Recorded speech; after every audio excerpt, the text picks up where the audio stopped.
This performance are normally conducted by the National Weather Service between 11 a.m. and noon each Wednesday. If there is a threat of severe weather, the test will be postponed to the next available good weather day. Reception of this broadcast, and especially the warning alarm tone, will vary at any given location. If variability, following more noticeable at greater distances from the transmitter, can occur even though you are using a good quality receiver in good working order.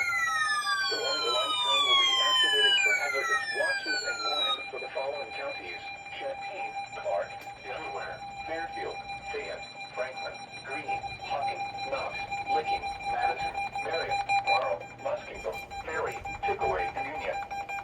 This concludes the weekly test of weather radio station KIG, 86 Columbus, Ohio.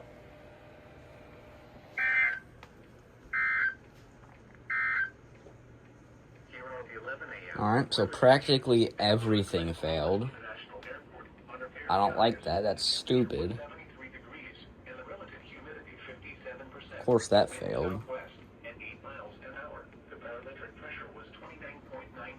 That would have probably went off if it was plugged in, but it's recorded in the HH54.